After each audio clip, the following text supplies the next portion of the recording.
Hi, I am doctor Shikha Sharma. कहा जाता है जितना गुड़ डालिए उतनी मिठास।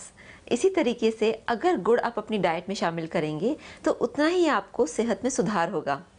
गुड़ एक्चुअली एक बहुत ही पॉपुलर स्वीटनिंग एजेंट है, यानी कि हर घर में ये मिल ही जाता है। और गुड़ के कई हेल्थ बेनिफिट्स भी हैं।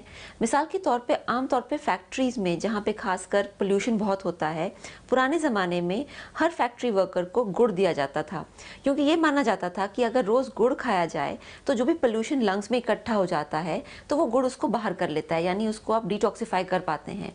इसी तरीके से जैसे जो बच्चे हैं उनकी हाइट नहीं बढ़ रही या वेट नहीं बढ़ रहा, तो आम तौर पे गुड़ और दूध या गुड़ और चने का कॉम्बिनेशन बच्चों को दिया जाता था।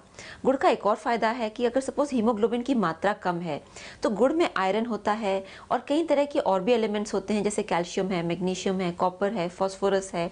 तो ये जो सारा मिश्रण है जो मिनरल्स का, अगर ये दूध के साथ लिया जाए, गुड़ को दूध के साथ लिया जाए, तो कहा जाता है कि उससे भी आयरन बढ़ता है। गुड़ को वैसे भी आप रोटी के साथ भी ले सकते हैं। इनफैक्ट कई जगह पे गुड़, मक्खन और रोटी एक तरीके का एक फेवरेट फूड है और ये कॉम्बिनेशन वेट भी बढ़ाता है और एक्चुअली आपका हीमोग्लोबिन भी बढ़ाता है।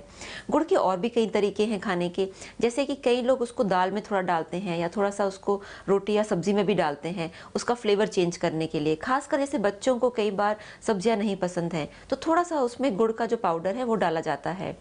गुड़ का एक और जो रूप है शक्कर का, वो भी चाय में पी सकते हैं या दूध में डाल के पी सकते हैं।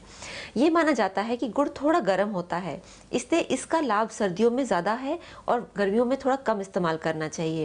डायबिटिक पेशेंट्स को गुड़ एक्चुअली अवॉइड करना चाहिए। इसी तरीके से जिनका वेट ज़्यादा है उनको भी बहुत कम मात्रा में गुड़ लेना चाहिए और इनफैक्ट उनको चीनी अवॉइड करके गुड़ ही लेना चाहिए। अगर आपके पास ऑप्शन हो गुड़ और चीनी के बीच में, तो आपको डेफिनेटली गुड़ ही चूज़ करना चाहिए। और अगर आप इसको रिप्लेस कर पाएंगे तो आप देखेंगे कि इसका जो फ़ायदा है आपकी सेहत में नज़र आएगा।